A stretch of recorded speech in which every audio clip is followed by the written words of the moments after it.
Okay. Excellent. Oh, cool. Discord notifications. Nice. All right. Yeah, I've been working on that. Or at least part of it. All right. Yeah, someone's happy. Yeah, I see. Or here, either way. Oh, man. Okay. So it looks like... I think we're good, yeah? Yeah, we're good on our platforms here. Just checking. There, yeah. Cool. We're good. Excellent. All right. Hi, everybody. What's going on? It's a Thursday night. I have the studio set up. Notice anything different, side panels Blake? And all. Sick. Looks a little different in here. This is my one more thing for tonight, so I'm not going to talk too much about it. But for anyone who is joining us early, all of it's a Wizard of Oz. Let me just put it that way, right? Like that should actually be tucked in back there. I'm going to fix a little bit of this before the show. This is just held up. If I pull this back, this is how I get in and out of this pod. That's basically my door. But you'd never know unless I pointed it out. Excellent. I got to fix it. I don't know how to. You don't want to just leave it as a swinging sliding door? Yeah, I need to tuck that in. Silence of the Lamb style. Just kidding. Terrifying. But an accurate representation. Oh, Blake. Blake, we have a great topic tonight. And we'll say it on the show, but for anyone watching with us, we tried our darndest.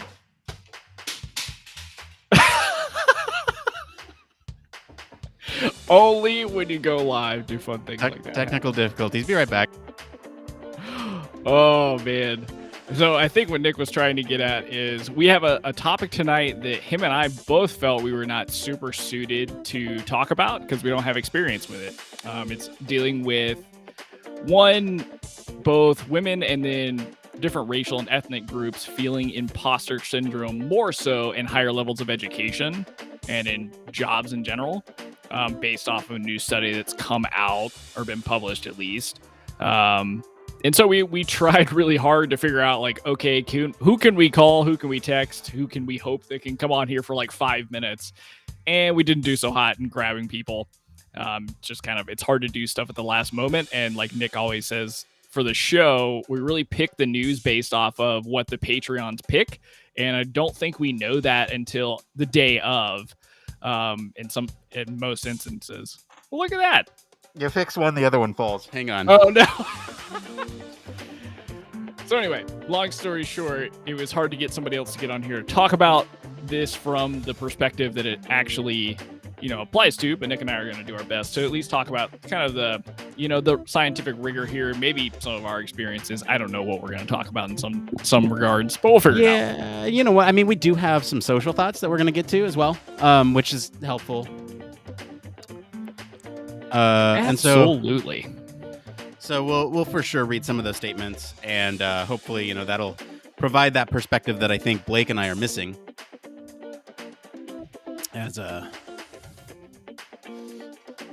I feel like I gotta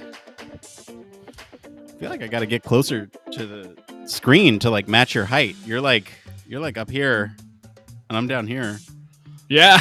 I mean, you are taller than me in real life, so I mean, I guess that might be true. It's probably like how my camera's set up too, because aren't you like actually? Don't you have like stuff up here? Up here? No. Like your screens, they're mounted in front of you, right? Oh yeah, my screens are right here. It's yeah, my top of my screen is right here. Yeah, so top of my screen is like right there. So it's just above me. Yeah. So I guess baby screen. I could technically aim this down, but I spent a lot of time the other day like making sure that the angle hid the clamps in the top right corner. So it's already bust. So I just need to pull it down just a little bit anyway. So That's too funny. Yeah. Oh man. There. Now you'd never know. And for anyone who's watching, you can see that one little clamp there, but that's not even holding anything. I don't know what's there. It's just. Yeah, I actually kind of made the screen really big. I can't even tell what that is from a distance anyhow. Yeah, it just looks like one of my other collectibles. Yeah. Anyway, yeah, check that out. Wait, now it's a little bit. Hold on, jeez. I fidget with this thing way too much. Like I'm trying to Wizard of Oz this so hard that is it even worth the effort at this point? I don't know, because now everything isn't centered because I just shifted it. It's like that is centered, but now you can see this.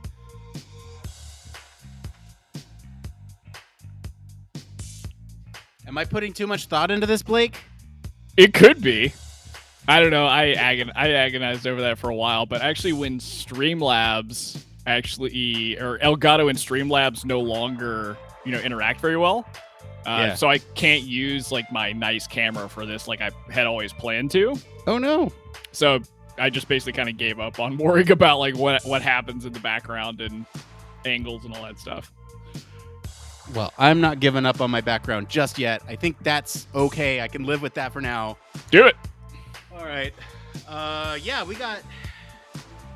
Sorry, I'm like a million miles away. I gotta get settled. We started. It was kind of a mad dash to get settled today, at least for me. I don't know about you, but today's been pretty hectic for me. Yeah. So, we got show notes to type up and all that stuff. So let's do that. So yeah, I put you over here. So now when I look at you, I'm actually looking to my left and I can see you. Hi, Blake. Now you should look to your right to look at me. Yeah. So can you just do me a favor and look to your right so it looks like we're talking to each other? I'm not going to remember to do that. No. I mean, just right now. Just I want to see what it looks like. I mean, I am. Look even further right. Look off screen. That's further.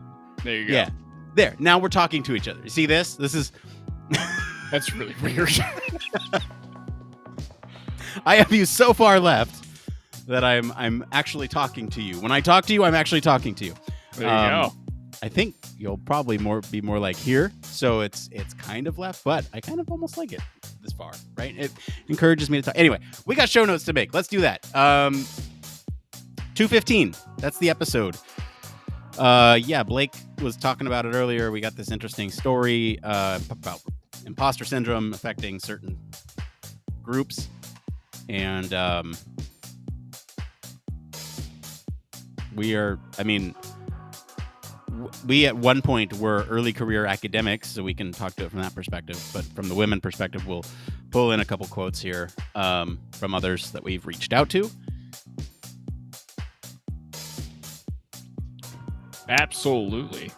I'm glad we had some people be able to at least reach out that way for us. Yeah, same. I gotta do a final sweep on these social thoughts. So we have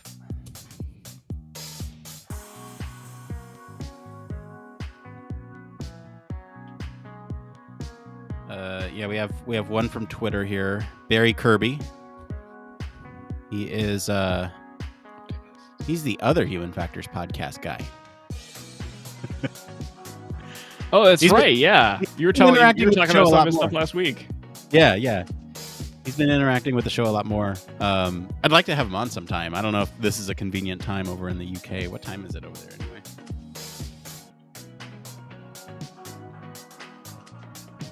It's 12:39 a.m. So I think it's unlikely that he will be able to fill in as a podcast host one of these nights. But it'd be cool to collaborate with him in some way. Yeah, for sure. On something like I don't know, some project that worked out outside of podcast hours or something.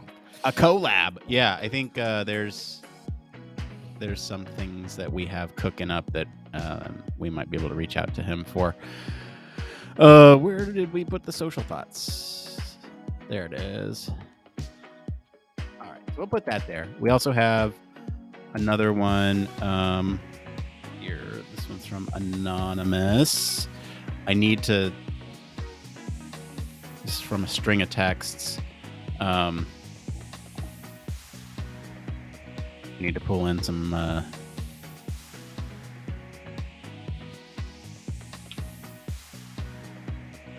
There's this great discussion that we had in the lab today that I maybe I'll just like write down lab discussion and read some of that, because there's a whole discussion about what is imposter syndrome and where does that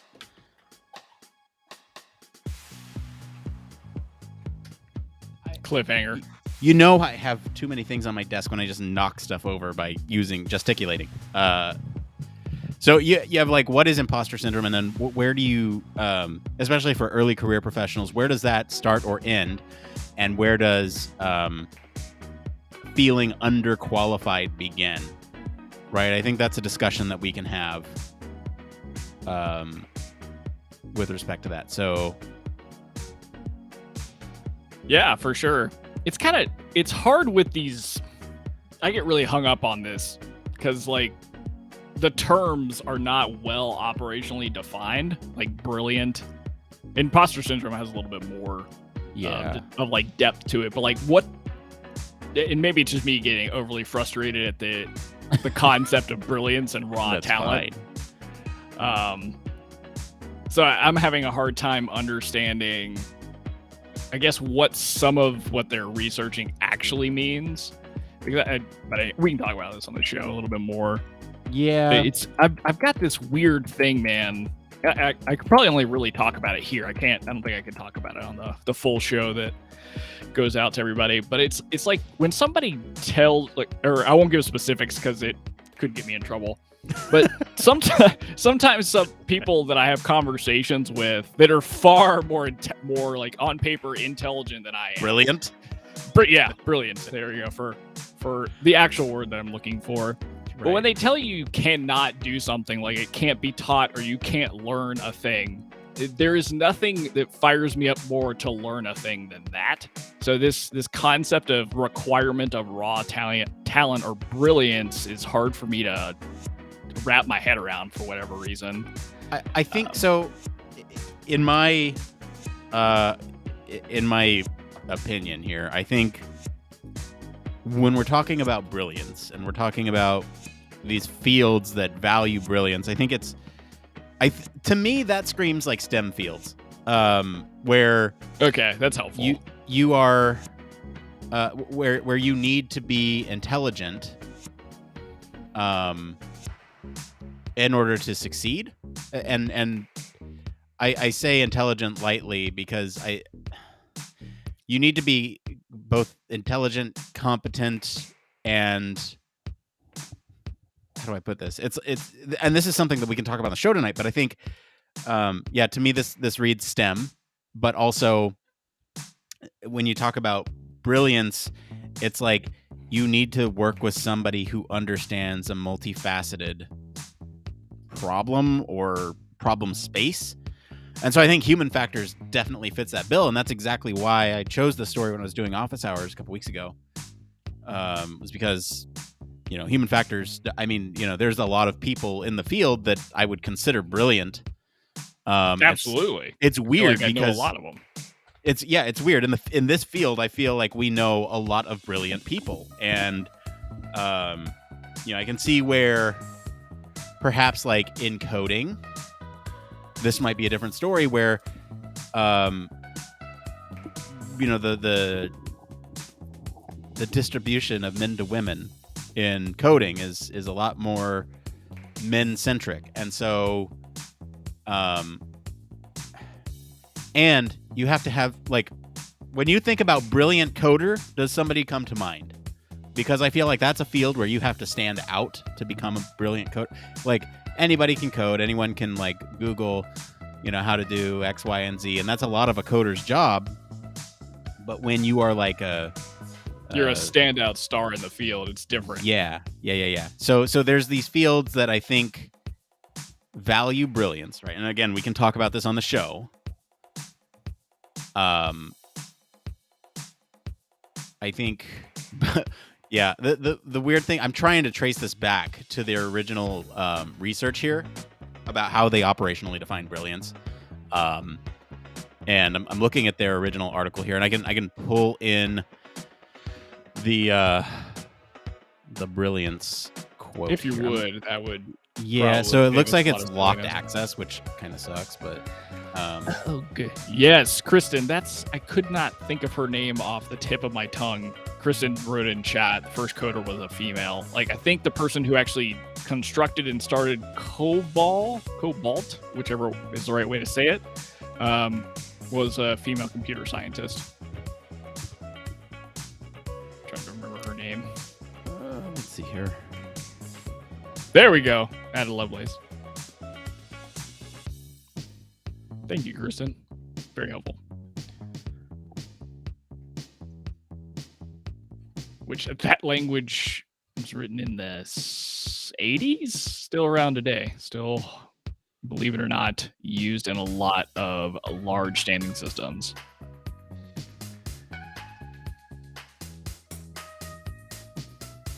Mathematical and spatial ability, is that how they Is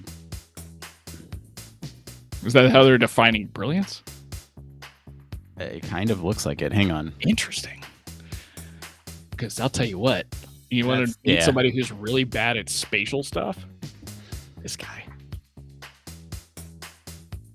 Yeah, hang on. I don't know if that's it. It links to this other article here. I'm not finding brilliance anywhere in it. Let's see here. Earlier research. Brilliant. Let's see here. Brilliant.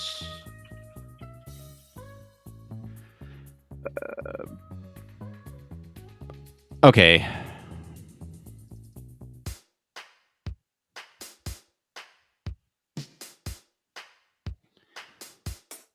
Wow. Okay, so here. Are you having an epiphany over there? No, I'm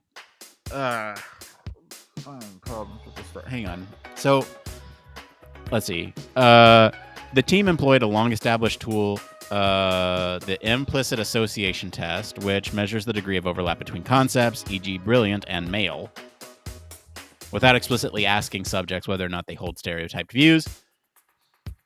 The implicit association test is a speeded sorting task. In the study, participants saw a series of stimuli, such as a picture of a woman or the word brilliant on a computer screen, and were asked to sort them into two categories by pressing either the E or I keyboard. I'm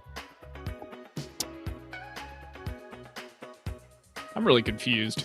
Is this the same article as the NYU? No, it's different. Study? I mean, it's from the same group of researchers, but here Because basically, like, the way the NYU write-up is talking about it is it's just a survey. Like, they had people rate their feelings of imposter syndrome and their feelings of brilliance in their field. Yeah, here's the other. So I just posted this link in chat for anyone who can't see it. It's a link on the original article, which should be posted in most of the descriptions wherever you're watching this. But this is the link here. I know it's a little lengthy, but this is from July 2020, where this is what I'm reading right now. This is from the brilliant thing, if you will, right? So this is the logic is as follows. If brilliant is more associated with male than female in people's minds, then participants will be faster to sort the stimuli when brilliant and male are paired with the same response key, because the stereotype makes these two concepts seem that they go together than when brilliant and female are paired.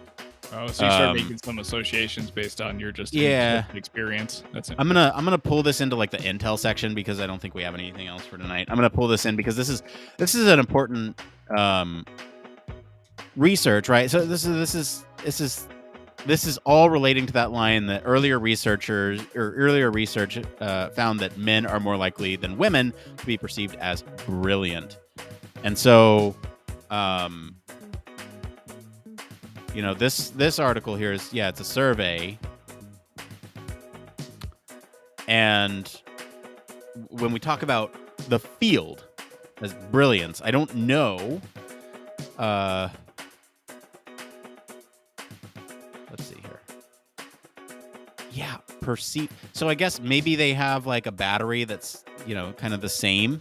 I'm really struggling here. Is it the same thing that they did, the IAT, where they said this field, brilliant, and they kind of combine them like that, or is it something different?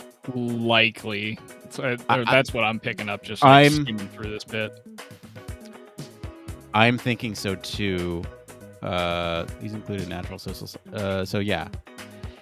Oh, okay. So this is they might have done it by their discipline. So they had, and they might have self-selected into this brilliant field. They analyzed survey responses of nearly 5,000 academics, faculty, tenure track, non-tenure track, postdoctoral fellows, medical residents, graduate students, from a total of 9 public and private U.S. universities, representing more than 80 fields. Oh, there it is. This is the question. Their field's brilliance orientation. For example, personally, I think that being a top scholar of my discipline requires a special aptitude that just can't be taught.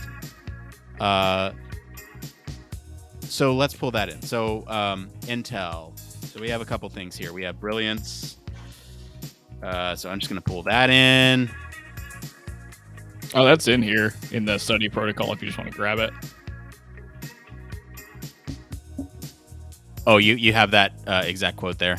Yeah, that's like the two things I was talking about earlier, basically what they were asking people. Yeah. Okay, cool. Yeah, I think we're good then. Oh,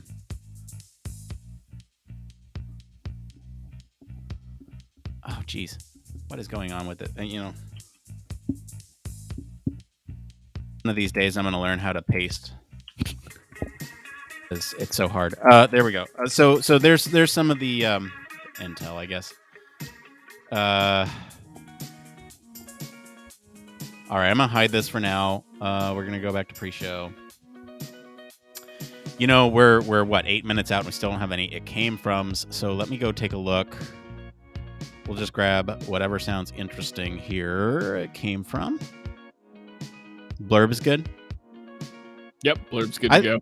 I thought this was a very interesting discussion to begin before we even started the show. So I'm glad we had it. Absolutely, yeah. Let's see here. Helpful.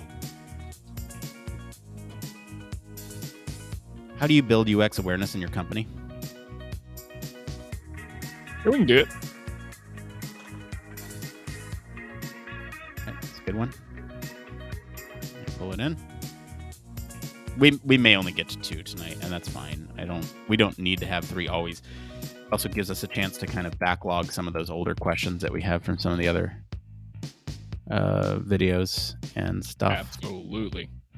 On the separated it came from, which I think is getting pretty good reception on YouTube. If you're unaware, if you're watching this live, we do post all the it came from questions as a separate playlist on YouTube, and I know some folks have been finding that really useful because then they can actually go and search for the questions that they have and get all the opinions all in one place. Which is kind of nice because it just like splits it up. Yeah, we were toying with the idea of potentially like theming them, like like everything that you need as an early career professional or everything in grad school that we've ever answered, and kind of making these blog posts. And if that's something that you're interested in, let us know, because that tells us that we would want to put it out there for you as a resource. 100%. Which I think, which I think could, be updated over time and all that stuff. All right.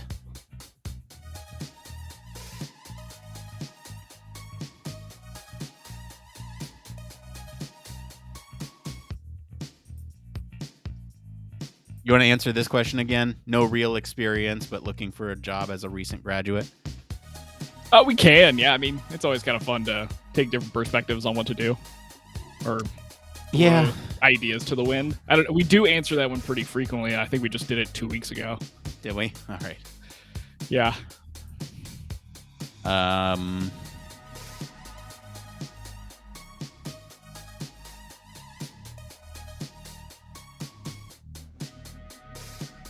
You ever feel like you're just waiting around? For what? You just live in the waiting room? research has led me to a bit of an impasse where I'm going to need to contribute to, or continue to speak with folks in order to sort some things out. Meantime, I'm not really sure what to do. I don't really have many other tasks. So basically, the question is, how do you occupy your time when you hit roadblocks or when you need to wait on others? I think that's a good question to answer. Yeah. Good. And let's just pull one more for good measure. We're about 5 minutes out.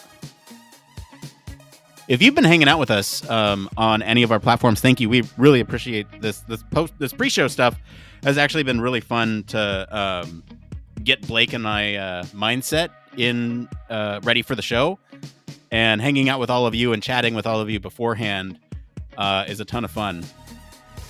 And we'd really appreciate if wherever you're at, a like, a retweet, a follow, a subscribe, any of that, wherever you're at, would really help us help other people find the show. Because if you're liking it, then chances are people that you know will like it, and the algorithms kind of take that and pick it up. I hate begging for that kind of thing, but it's incredible how effective that is. So hit that like button, smash that subscribe, hit the bell so you don't miss a thing. Don't hit it too hard because you don't want to break your laptop or computer. Yeah. All right, let's pull one more of these things. How about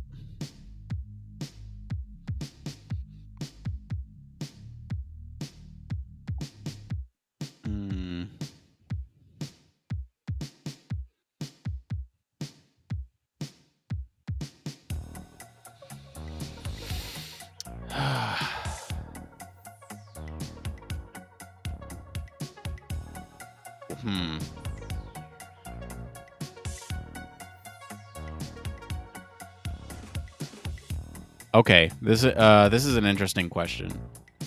How do you write portfolio pieces or case studies from immature or stifling UX projects? So basically, TLDR here is that their process is shut up and do what the business says to do because their UX organization is immature. They can't do user research. They don't know how to spin this into something they can put into portfolio. Ooh, I got that all day. All right, let's answer it. The TLDR is send me a message on ADP list and let's talk about it. But yeah, there's some cool stuff you can do with problems like that. That's actually really common too, which is it's disheartening, but at the same time, it's kind of interesting to be able to talk to people about.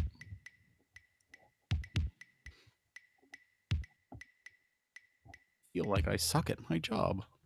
That was from last week. All right, so now we have our where it came from. All right, cool. Wow, once again, we have selected them all from the user experience subreddit, but I feel like they're always applicable to this field. And, most human factors professionals go into UX anyway, so it's fine, right? Right? It's fine? Seems to be the case. I mean, a lot of people that I know with advanced HF degrees, most of whom are women, they all work in UX. Not many people have like a human factors job specifically. I am seeing, interestingly enough, a lot more human factors specific jobs in really big companies. Yeah, they're popping up, huh? Yeah, I had an interesting conversation about the difference from a large tech company's perspective of UX and HF and what they would expect them to be doing. It's pretty cool. But anyway, that's par for the course. All right. What are we at? 59? 59. Are you good to go, Mr. Blake? Yes, I have Audacity up. I'm going to close Discord and tell it to leave me alone. Yeah. Oh, yeah. I should probably close down some of my other things that are resource intensive that I use for work. Otherwise, I'm going to chug pretty hard over here, I think. And not in the good way. Yeah. Okay. I don't think there's really anything to... Okay. Yes. All right. Well, we are at 59, so whenever this thing hits 50 after, we're going to be right back, and we're going to come back. We're going to do the show, and if you've been hanging out with us during the pre-show, I really appreciate that. stick around. The actual show is going to happen right about now. We'll see you in a second.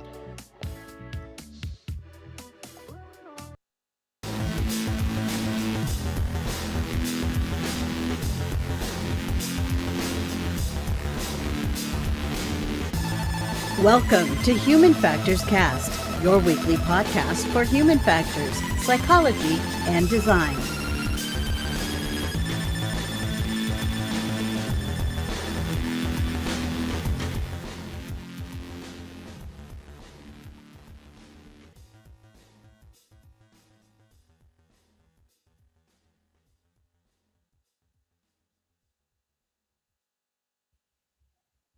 Hey, what's going on, everybody? It is episode 215. We're recording this live on August 19th, 2021. This is Human Factors Cast. I'm your host, Nick Roome. I'm joined today by another male here, Mr. Blake Arnsdorff.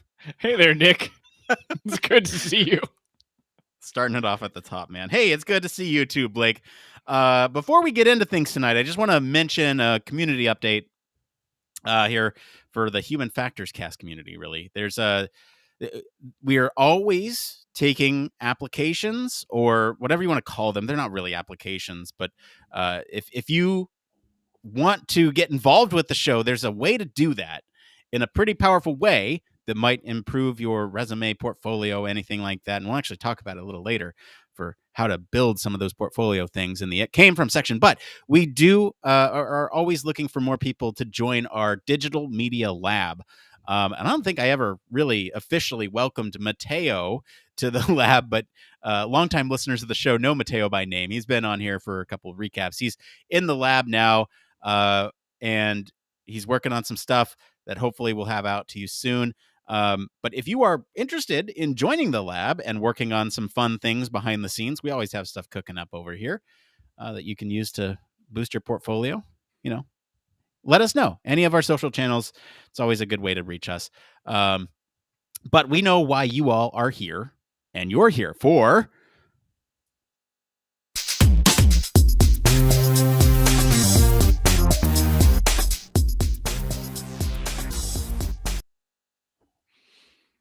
Yes, that's right. It's Human Factors News. This is the part of the show where we search all over the internet to bring you a news story, all from the related field of human factors. And our patrons choose this. This could be anything from medical, privacy, security, robotics, you name it. As long as it relates to the field of human factors, we can talk about it. Blake, what do we got up this week? Up this week, we're talking more about just a study that's come out from NYU titled Women Early Career Academics More Likely to Feel Like Imposters in Disciplines That Prize Brilliance. So researchers from NYU have published a paper based on survey results indicating that an academic discipline is perceived to require raw talent or brilliance for success, the more both women and early career academics feel professionally inadequate, or they feel like imposters. The results, which appear in the Journal of Education Psychology, were especially pronounced among women from racial backgrounds and ethnic groups that were traditionally underrepresented in higher education and academia specifically. The researchers stress that while imposter phenomenon is often understood and portrayed as an individual affliction, the findings here illustrate that instead of imposter experiences might be a function of context that academics can actually understand and try and navigate. So in addition, regardless of gender, career stage, race, or ethnicity, academics who reported more intense imposter feelings also reported feeling less belonging in their field, the sense that they felt like they were less connected or accepted by colleagues. And this lessening in confidence kind of impacted their ability to feel like they would succeed in the field. So this is a pretty heavy topic for us to talk about in general. It's always great to see that this kind of stuff is being researched and looked at and interesting from the objective scientific perspective.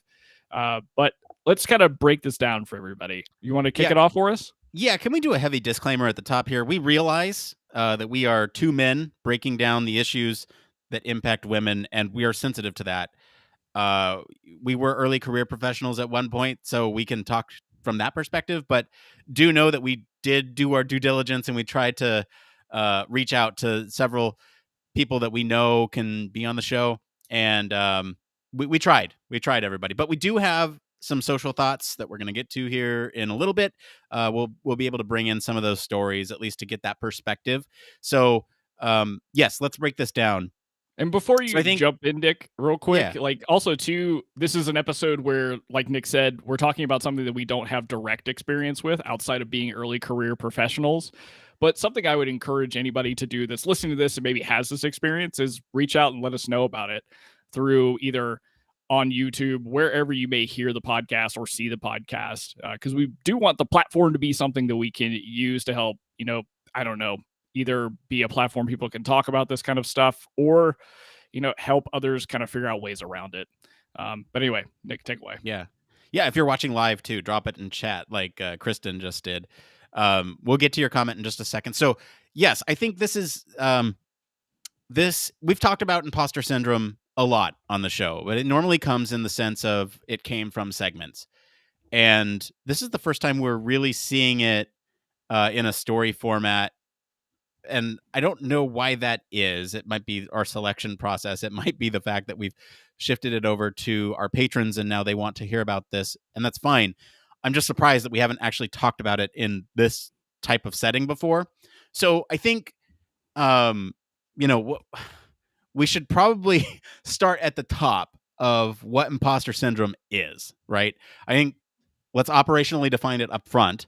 So that way, as we talk about this, we all have a common understanding, right? So imposter syndrome is basically feeling like you are not adequate, that you are here. The operational definition for the study is a feeling of intellectual inadequacy despite evidence of competence and success is manifested in that's the explanation here, but that's kind of the bit that is important, right? Feeling of inadequacy, intellectual inadequacy despite evidence of competence or success. Yeah, that's where I want to start. Blake, have you ever felt imposter syndrome? Let's start there. Yeah, I mean, we've talked about this a bunch, and again, it does often come in the later portion of the show and in the "it came from" section. But yeah, I think it's kind of, especially early career, it doesn't surprise me that a lot of people feel that way. I mean, Nick and I've had conversations both on and off the podcast. Like, I feel like that all the time. I don't think I've ever truly gotten over the idea that I am adequate for the job that I'm doing. And that's, is what it is, because there's definitely I've seen evidence of my success or whatever it may be, but for me it's often been like a driving marker. And I feel like for a lot of people in academia or people that work in STEM fields, that can be something that they're continually chasing, like what's the next thing that I can learn, or what's the next kind of like marker that shows that I'm continually being successful. So I think it often becomes like almost like a mechanism you use to drive yourself, but in some ways it can have, detrimental benefits if you don't feel like you're ever going to be successful in your field, or you don't feel like you're respected by your colleagues. So there definitely can be, two sides to the imposter syndrome coin. But Nick, have you really come across this before? I mean, is this something you felt in your early career? How did you get over it? Personally, yeah, and I think we answered it on the podcast a couple weeks ago. I started a podcast because I felt like I couldn't. I think it was actually last week. There's a really great question, and I can't remember exactly what the question was, but I do remember that there was this massive feeling of incompetence on my part when compared to some of the other individuals that I was working with at the time, because I felt like they were brilliant, and we will get to what brilliance is here in a minute. It's a little hard to define, but I think we got it. And so, yes, when you think about imposter syndrome, yes, I've experienced it, especially in my early career, feeling a little bit better now, even in new positions that I take. I feel like that goes away. But again, we're both male. We're both men. We're both white dudes. So, I mean, like, I feel like race and ethnicity could have another big impact on this as well. I think they actually highlight this in another study that they did as well from July of last year. Again, we can talk about that. But yeah, huge disclaimer. This is two white dudes talking about our experience. Blake, do you want to break down this study and talk about actually how they got this result? Yeah, so let's break this down a little bit. Like I mentioned at the top, this was really focused on kind of survey responses from a large net of people. So we're looking at 5,000 academics, like different levels of faculty in terms of it within academia, even like postdocs, medical residents. So you're getting a wide array of different fields, but likely all related very much to STEM fields. So very science, tech, and math, all that kind of good stuff. And so, really, what the survey was focused on was asking people to rate their level of experience of imposter syndrome. So, this, like going back to the top, for example, here, sometimes I feel like I'm afraid others will discover how much knowledge or ability I really lack. I feel like I ask myself that question all the time. And then to compound that, to really get at the brilliant side of things, which Nick and I had an interesting conversation before the show started about kind of trying to figure out how to define what brilliance is. But the way that the survey tackled it is they're looking at the field as a whole that the person works in. So the medical field, aviation, whatever it may be, or whatever they're focused on in academia. That field's brilliance orientation. So how that's measured. So personally, I feel that being on top of a top scholar in my discipline of choice requires a special aptitude that just can't be taught. So something you feel like is much more innate. It's not necessarily something you're going to gain through training, experience, anything like that. So these two things are pretty powerful markers. Like I don't feel adequate, and two, I don't feel like I can become adequate because it's not something that I can just learn. So that's really where the focus was here, was answering a bunch of these survey questions, really focused on these two kind of polar ideas, and seeing from overall, they found that most people were in a field that they themselves perceived required raw talent or a lot of brilliance to be successful in. More often, women in an early career academics actually saw that they felt like they were definitely imposters, or they were reporting that they felt that way, more so than maybe men who were, later in their career, or people who were not in their early career. Yeah, I think that's a great breakdown of it. And you're right. We did have an interesting discussion of what brilliance is. And so I don't know how to approach this from a systematic perspective, right? It's obviously a societal thing where historically women have been marginalized to men, and people of color have been marginalized. And I think a lot of that historical aspect, at least in Western industrialized cultures, have a huge impact on how they perceive their worth, especially in a work environment. Because if you think about it, not even it's like 70 years ago or something, women weren't commonplace in the workplace. It was still like, we're still coming around on that even today with equal pay and really equal treatment. And so we have these lasting effects from history that are now having an impact on the way that people not only how other people perceive them, but how they perceive themselves with this imposter phenomenon, right? So there's a lot to break down here. I think I want to jump into brilliance a little bit more, because there's another study that came out of the same lab, I think, that looked at basically race and ethnicity and how that was affected by brilliance as well. And they did this. They used this method called the implicit association test, where we're looking at male, female, brilliant. We're looking at terms, right? Measure it. So this test kind of overlaps the degree between these concepts, without explicitly asking them whether or not they hold stereotype views. So it's important to mention that this is kind of to get at those stereotypes. It's basically a speed sorting task, right? So they're looking at these stimuli, such as a picture of a woman or the word brilliant on a computer screen. They're asked them to sort them into two different categories. And then, they were basically counterbalanced with male or female coming first, or other words coming first, and all that stuff.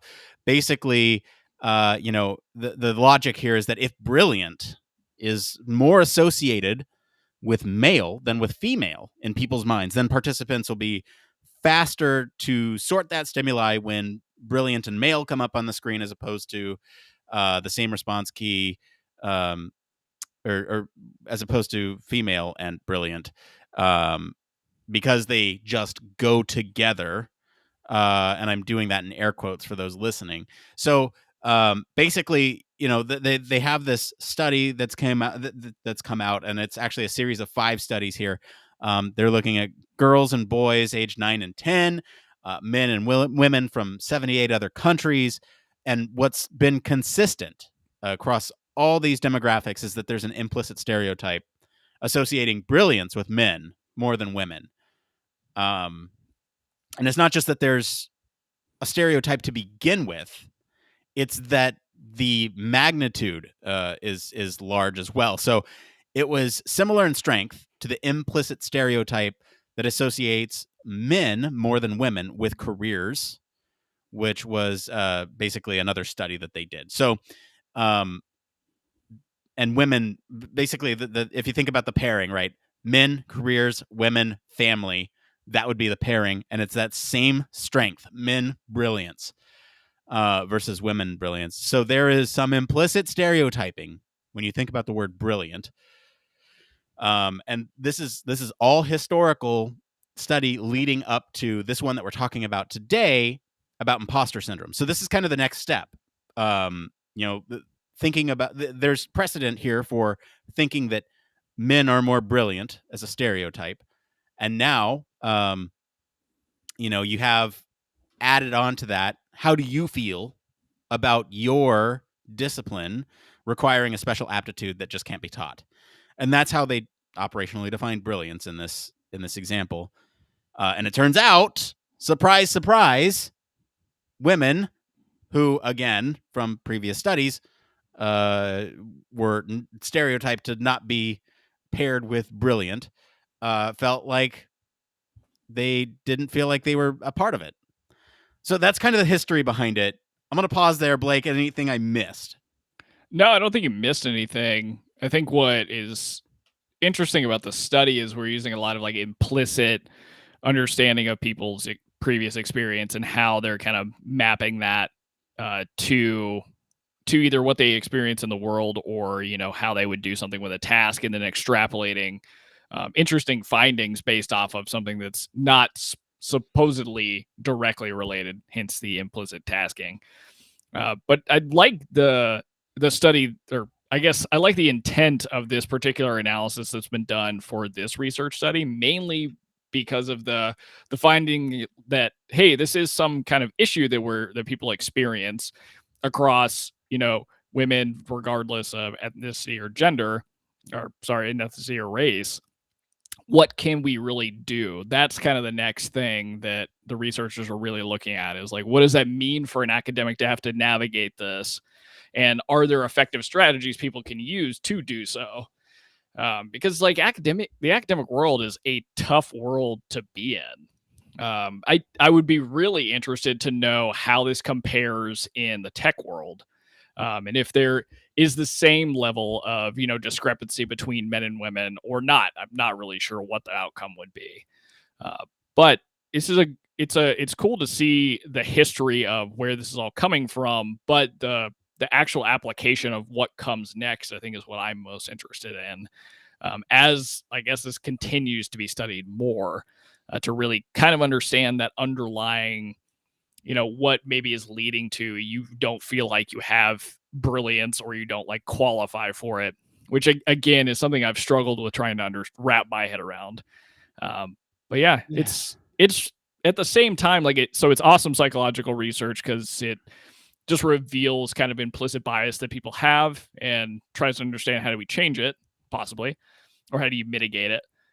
But the hard part is you don't want a bunch of people that are highly educated feeling like they're not worthy of the job they have, or they can't succeed in the field they're in, on a large scale. This isn't limited to a university. This is a very large scale.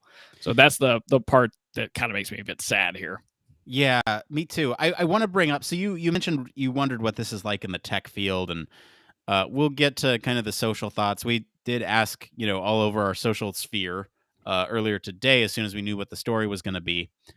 And we have a couple thoughts there, but I did want to kind of recap. I actually reached out to a couple of the women in our lab, and I'll kind of paraphrase this conversation. But there's a member of our lab who feels uncomfortable applying to, or worried, I shouldn't say uncomfortable, worried about their aptitude when it comes to seeking jobs that traditionally engineering background folks may apply to, right? So that difference between human factors and engineering background, especially even if even if there's this, like, you fit the description, right, is kind of what I'm understanding. So there's this worry potentially about not having an engineering background, and having to fight harder to show your worth because you're trained in human factors as opposed to engineering, right? And so it's like, where does the worry for being underqualified, or basically, where does the question of qualifications end, and where does the imposter syndrome question begin? Are they related? Do they tie in? And then how do you worry about performing once you get onto the job? Blake, do you have any thoughts on that? I feel like I have to tread a little bit carefully here, but I'm probably not going to do it.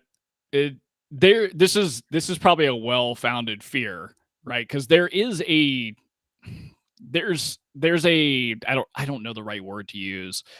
There is tension between human factors psychologist versus being a human factors engineer, and that's in the same field. So there's definitely tension between, I'm going to hire an engineer or am I going to hire a psychologist for this job? That's, for better or worse, that's reality. So you do have to work very hard as a human factor psychologist, from one person's perspective, to prove your worth in an engineering field. I think there's a lot of ways to do that, and it does take a lot of effort on your part. Being good at interviewing, having good references, that kind of stuff in your early career can be very, very helpful. But I would be surprised if it did not feel intimidating. One thing that I felt early on in my career, and again, Nick and I said this, we're both men, white men in a traditionally white man's field, I guess. But even in my early career, I was not respected as a psychologist when working with other engineers. It took a long time, even having my first job, to really build rapport with other engineering leads or people that wrote code or any of that stuff. I mean, that's really probably what shaped the way I went about my career. But at the same time, you can't really let it get in your way, as easy as that is to say. If it's something you want and feel like you would have a lot of impact in, but it's definitely not an unfounded, feeling to have, because, like I said, there's existing tensions on top of the fact that you're new to a field. So that's even harder to get over, I think, than just the study we're talking about here alone. Yeah, I agree. I do want to get into some of these other thoughts. We've been posting these social thoughts every Thursday morning. So as soon as we know what it is, let us know your thoughts for the story of that night. We'd love to hear from you in the future. We got a couple here. I do want to get to Kristen's comment from chat, basically saying that as college is becoming more necessary and competitive, imposter syndrome is becoming more prevalent. That's their observation. What do you think about that, Blake? Have you noticed that? Do you feel like we've seen an uptick in imposter syndrome questions on the It Came From segment as college is becoming more and more necessary? I'm not going to be able to equate it to the college side, but one thing I have seen a large struggle with people that I work with through the boot camp that I teach for and ADP list as well, is a lot of people have a hard time accepting that they're going to do something new, but being aware that they're already doing the job, they just haven't gotten a job yet. So it is something I feel like I see all the time, where people are super afraid to, remove from LinkedIn that they're an aspiring UX designer and actually say they are a UX designer, for instance. So I do find it's pretty prevalent in our culture in general. And it's interesting to hear that as schools becoming a much more prevalent requirement for jobs or whatever it may be, that Kristen's seeing it kind of appear a bit more across people. But we definitely talk a lot about it on the show, definitely in the It Came From Reddit section, because like you mentioned, it's the first time we'd seen a study on it. But yeah, I mean, from your perspective, have you noticed more and more imposter syndrome, either in people you worked with or, things that you do? Yes, I think there is. It's quite prevalent. You get people to confide in you, and you basically have them confess that they feel like they don't know what they're doing, or get a gut check to make sure that they're not crazy, or kind of that reassurance that we all need from time to time that says, yeah, you're doing the right thing, you're doing a great job, so from a mid-career professional's perspective, I would say there's directly involved in hiring process, involved with training and that type of thing. I think the thing that mid-career professionals or people that manage others can do is to provide that encouragement, even if it's unsolicited. Because I think, especially when it comes to people who are more green, because I think it really does kind of reinforce that you're meant to be here. We chose you for a reason. And I think we say that like every time we talk about the imposter syndrome question on It Came From, is they chose you for a reason. It's okay if you feel this way. Know that it gets better, and kind of making sure that you, as somebody who's managing them or working with them, are actively doing your part to make sure that they feel more comfortable. Because as soon as they're up to speed and they feel like they're competent in their role, then you'll fly. That's kind of my opinion there. But I do want to get into some of these social thoughts. So we talked about Kristen's comment. This one's from Barry Kirby on Twitter. They're experiencing imposter syndrome too. Do they mean to pick me? What if I can't deliver? They also say it's fundamental that men are more likely to put themselves forward for a job or project on the off chance they'll win it, whereas women tend to not, unless they're absolutely sure they can do it. I don't know how true that is, but I think that's the perception. And Sure. so even having that perception that men are go-getters and women are kind of like a sure thing, less risk-taking behaviors, I think that in itself says a lot about these stereotypes too. I wonder if that's something that comes up in one of those card sorting tasks as well. I do have another one here. They asked to remain anonymous. They say, as a first-gen college student, this is from a woman here. So this is the perspective that we're looking here for. For me, as a first-gen college student, striving for a higher college education is probably the most intimidating thing I've ever done. Even though I'm doing well within my classes and helping professors with research, I constantly feel like a fraud, as if I don't know what I'm really talking about.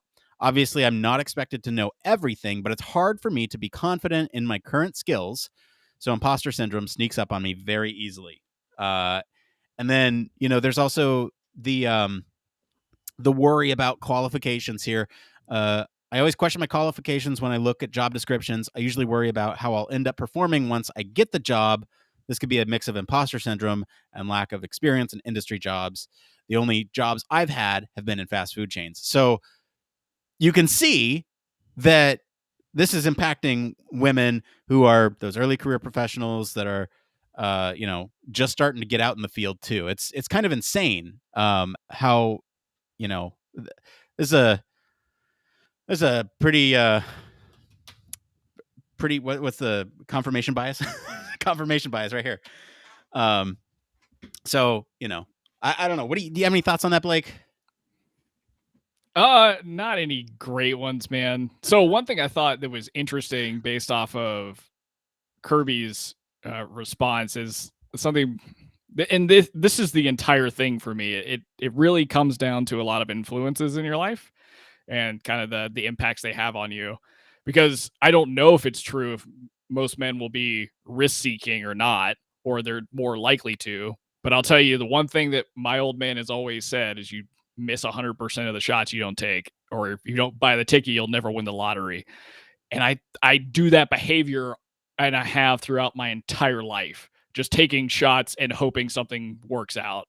However, the part so to pull back the curtain a little bit, when Nick and I were trying to figure out like what are we going to do for this show, I felt really kind of in a rock and a hard place because I just didn't think that my opinion really was the right one for this particular show. And the reason is my entire life is shaped by really, from my perspective, absolutely brilliant women.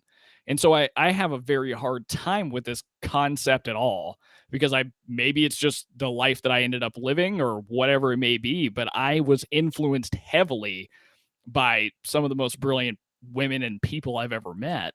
I mean, the only reason I'm in Human Factors is because of my, advisor or whatever you want to call her in graduate school or undergraduate school, that for the first time out of all of the, prospective advisors or whatever it may be, made me feel like I did belong in psychology and that I, had stuff to contribute. And without like her insights into my personality, I never would have gone into Human Factors. And I attribute a lot of my success in the field to her mentorship. So it is hard for me to try and figure out like what really can we provide here. But I think from the imposter syndrome perspective is that may never go away, but the biggest thing to, I guess, keep in the back of your mind is there's a reason you got to wherever you are. And it probably doesn't have anything to do with luck. So just take the things that you're afraid of or you're not sure you can do like one step at a time. And you'll likely find yourself in a place where if you look back, you'll not even believe how you got there. That's really all the 2 cents I have. Wow. I can't even think of a better way to end this segment. So brilliant women everywhere. You can do it. We believe in you.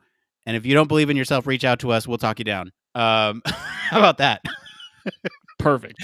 You can do it. All right. Well, thank you to our patrons for choosing this story this week. And thank you to our friends over at New York University for the story. If you want to follow along, join me on office hours on Mondays where I find these news stories. And we do post the links to all the original articles on our weekly roundups on our blog.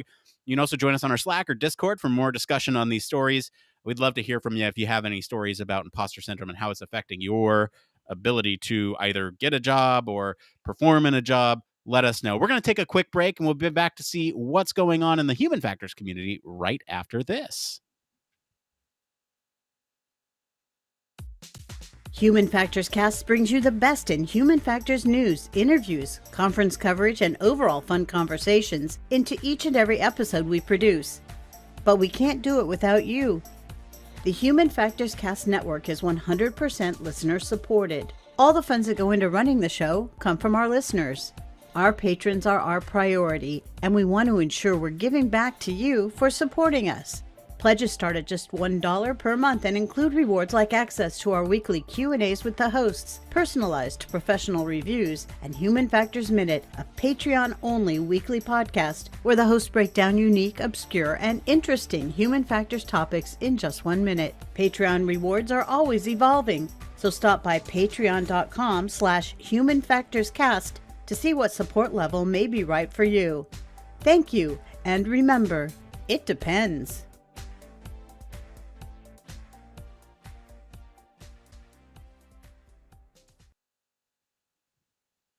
Yes, huge thank you as always to our patrons, especially our honorary Human Factors Cast staff, Michelle Tripp. Patrons like you keep the show running, and thank you all so much for your continued support. If you want to become a patron or a show sponsor, go check us out on Patreon, Human Factors Cast over there. There's a couple great things that we offer over there. I think they're great. Anyway, Human Factors Minute is chugging along. I love that thing so much. I actually enjoy listening to them because we produce so many up front that like I'll see them in my feed and I'll go, oh yeah, we did that. That's right. What is that? or it's one that you've done, Blake, or I didn't write or something. it comes up. Most of those for me are like, what is that? Okay, cool. This is great. Yeah. Let's see if I can figure out how to use this.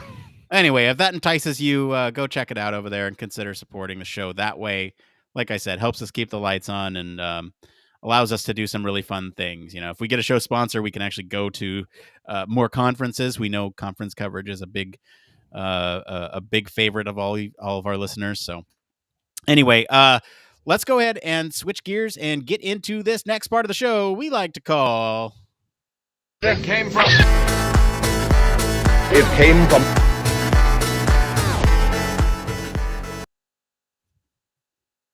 That's right. It came from this week. It's all Reddit. This is the part of the show where we search all over the internet to bring you topics the community's talking about. We got 3 this week, Blake, and I think these are some really good questions here. They're all from the user experience subreddit, but those questions are often applicable to human factors as well. So let's get into them. This one here is, how do you build UX or human factors awareness in your company?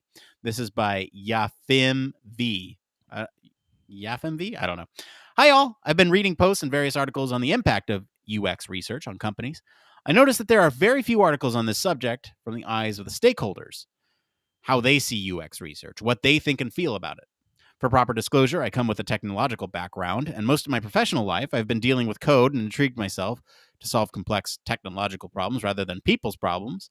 I'm one of those who made unsubstantiated assumptions about users and then fought over them fiercely. It's too simple solution and not good enough for our users. Today, I see things a little differently, and I'd like to think that user experience research doesn't reach its full potential, and there is much more to go. We're a new startup trying to tackle this problem from the stakeholders' perspective. We built a platform for UX researchers to generate and share video clips, insights from user interviews, basically to keep updated with personalized content that finds them. As user experience researchers experts, I'd love to hear your thoughts, experiences, and difficulties on UX awareness in your company. Blake, have you ever worked in a company that had a lack of insight as to what UX research could do, not only for the users, but for the company? And how did you tackle it? For sure. So one interesting thing, and I think it still happens to some degree, but a couple of years ago, it was very common for human factors people to get hired or UX professionals to get hired. And it was more so like, hey, we know we need you, but don't know what to do. You're going to have to, tell us what you need to do and go do it. And rarely was that actually the case. So a lot of times you would get hired and try and, implement a research process or a design process or start, bringing in and doing kind of like impromptu UXR work. And sometimes stakeholders would be there and, get involved and push back on a lot of things you may be trying to do. So it can be very tough, especially in like an early growth startup stage, which is something I have a lot of experience with in my prior life. But one thing that I think is really important is to definitely get your stakeholders involved in ways that you need to. That can be very, very hard to do and very tricky. It does sound like, you've got like clips and insights and all that kind of good stuff, which is great. But I'll tell you one thing. Most angel investors or CEO level people, they don't have very much time for that kind of stuff. They're not going to be watching a video. They're going to be going to you and asking you, hey, what are you doing? What impact are you having? Can you actually demonstrate that to me in the product we've built? And so one way that we kind of worked around this was actually having angel investors, when they came in, see some of the things that we were working on and actually watch, user interviews or having people do impromptu, cognitive walkthroughs and things like that, and seeing how we were uncovering issues. Because although it's great both for the team's perspective and, potential, marketing material you can create for investment, there's nothing like seeing things firsthand and seeing the impact it can have on a person, like an operator or a user. So that was one big thing for us, for sure.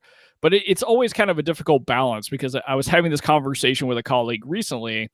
When you start doing that, you do run the risk of involving an unobjective party, somebody who's either, highly invested in the technology that you're working on, or an engineer who wants to interject, like, this is how you should be able to solve the problem, or this is how we designed it. And you can, get user data that ends up getting thrown out or interrupted, and you don't get the full experience because somebody feels like they're attacking a design or attacking a product. So it's definitely a careful balance with stakeholders. Again, just to summarize, bring them into the process, but kind of set very clear boundaries for them, which can be very hard to do in the startup world when you're bringing in people that have a lot of money and they're going to be investing in your product. But that's kind of the approach I would take. Now, Nick, you've had a lot of experience as a human factors researcher and a UXR. What kind of things have you done in the past to help get stakeholders up to speed with the value you bring? Yeah, this is okay. This is a difficult question to answer, but I'm going to try my best. And I hate the answer itself. So, here's what I'll say.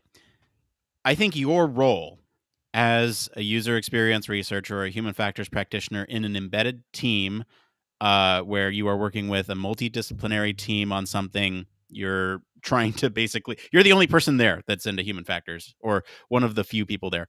I think your job then becomes much harder if that work culture doesn't respect or know what you do, because then you have to switch to sales.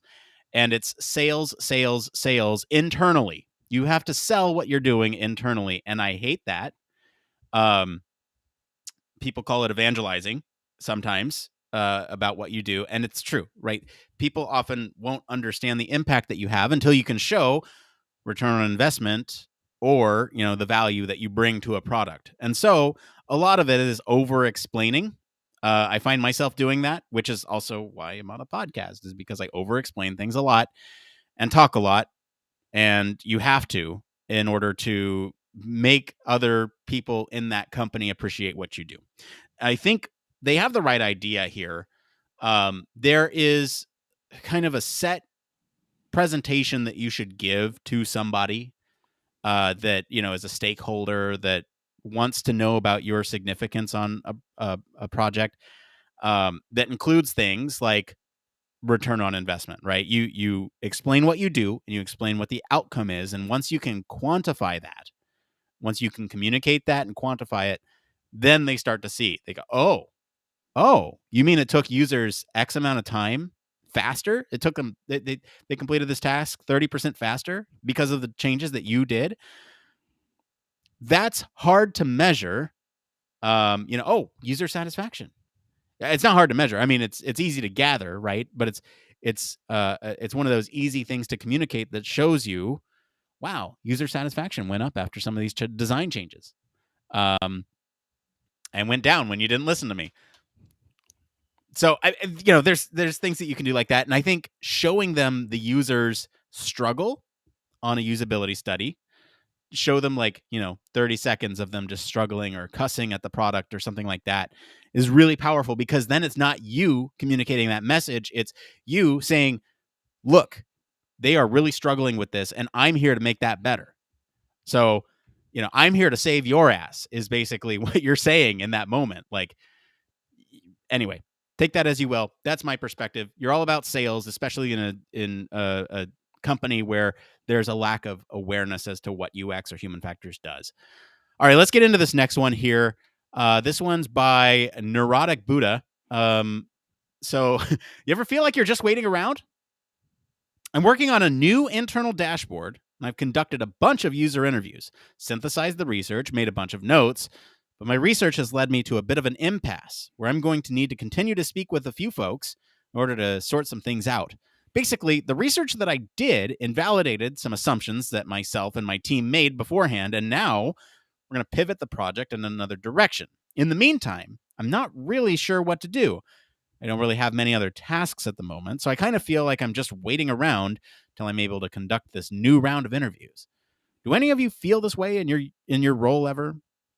I haven't done much real work in the last few days, and I'm feeling super guilty about it. Blake, have you ever experienced this where you're just kind of sitting around? Not particularly, and I think that's because of the way companies I've worked for are structured. Typically having 4 or 5 things always spinning for different projects. I have had lull times in the past, but this specific instance here where it's talking about we have assumptions that were invalidated. We need to pivot as a team. I think this is a really good time for some introspection. Because of course you're not an army of one, it sounds like, but as like a lead person in a UX role, it's a good time to think about like, okay, the assumptions that we made, where did those really come from, and where did we root them, and what could we have done differently to maybe either move towards a closer set of assumptions that would help us to move forward quickly or whatever it may be. Also, check out and think about some of the research questions that you have asked so far, because it sounds like if you need to do follow-ups, there may have been another way to approach the problem up front that could have given you more information or something you could have started with and already begin to pivot. But really, if I was in this position, I would be sitting kind of thinking and working with various teammates about what the pivot looks like and what that's actually going to mean for the next steps. So although like there may be no direct work that needs to be done, there's still plenty of like deep thinking you can be doing in between, you know, maybe your next meeting or the next set of round of interviews is like, okay, once we do the next step, what does everything else look like for the next 3-6 months in terms of what we've learned, where we need to go from here? That's kind of how I would approach it. Otherwise, I would be looking to pick up a new skill if I really felt like I had extra time and I couldn't really work on problem solving. I'd be thinking about where are my lacking points as a UX researcher, designer, developer, whatever. And is there something that I could effectively work on at work that's going to benefit my projects or my professional growth? But Nick, for you, have you ever gotten this feeling of like, I'm just hanging around, I'm not sure what to do? Oh yeah, all the time. There's plenty of moments where I guess hanging around is a difficult one to answer, because yes, there are times where I cannot continue with my work until I get answers from others. However, I'm always occupying that time with something. It's like, if I truly am at an impasse and I can't go forward without consulting a stakeholder or a user group or something like that to make improvements, then it's, okay, well, I'll switch over to a roadmap. What's next? Is there anything that I can work on that's coming down the pipeline I know I'll need to do? Like, developing a survey or, anything like that, or potentially drafting up some design changes, or, and like you said, Blake, even enriching your own experience by doing some extracurricular class or something to that degree. So it's always been occupied by other things. I think that's kind of the way I'm reading this is I'm stuck. I don't know what to do, and I don't know how to fill my time. And I think a lot of people experience that. There are certainly companies where you are go all the time, and there's no downtime. There are other companies where you have a ton of downtime, and it's just a matter of how you manage that downtime that I think kind of sets you apart from other things. There's always the approach of like, hey, I have really nothing on my plate right now. This is a slippery slope. I would not recommend doing this. Hey, I got nothing on my plate. Is there anything that you think I can work on? Because then you're assigning yourself basically more work that you might not necessarily be proficient in. Let's say that. But if you're really struggling, I guess you could always ask your boss and be like, "Hey, can I work on this thing?" Or it usually helps to come with a idea in mind for those. Don't know how else to answer that question. All right, let's get into this last one here. So one's how to write portfolio pieces or case studies from immature or stifling UX projects. This is from Bathe Styles.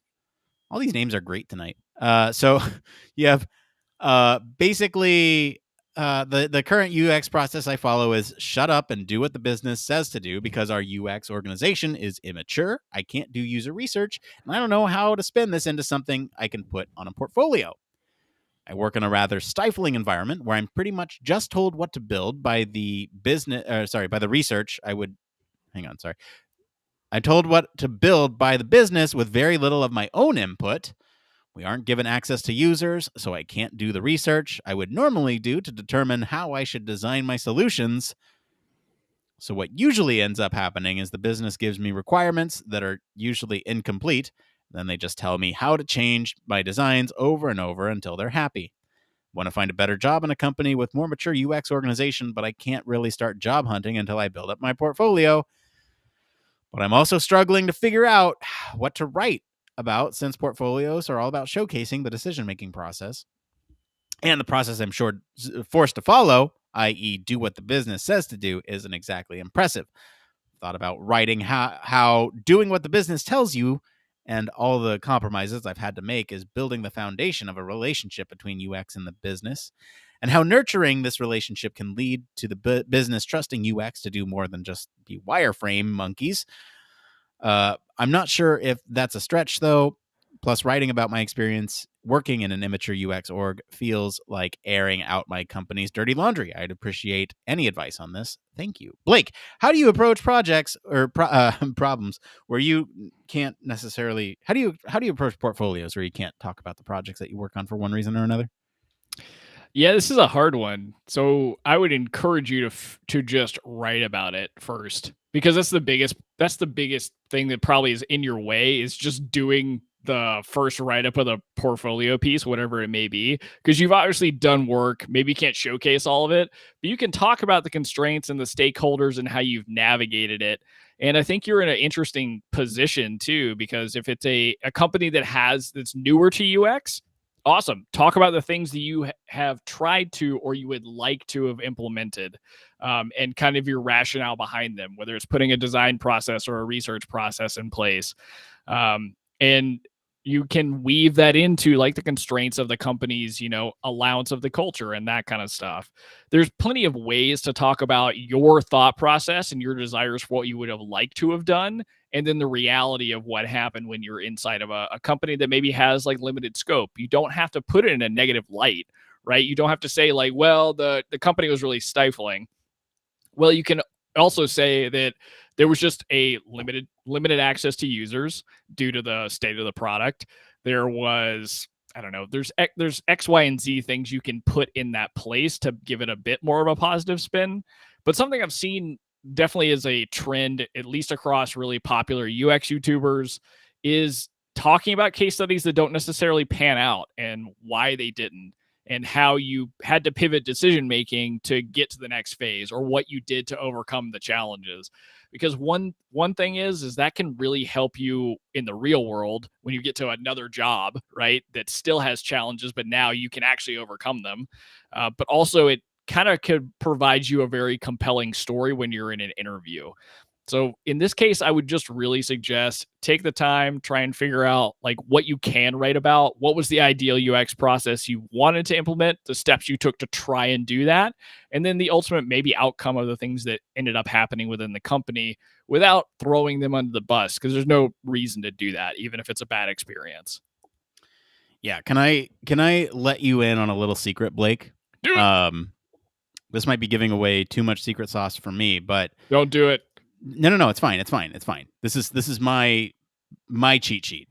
Oh my goodness. So for me, if I'm looking to bring somebody on board, right, I'm not looking for what have you done in the past in terms of like the bread and butter stuff. Have you done user testing? I don't care. I can train you to do that on the job. What I'm looking for, as long as you have knowledge of what the intended use is for and you can demonstrate that knowledge to me, that's fine. Or you can speak the same language. That's what I'm looking for. I'm looking for, can you speak the same language?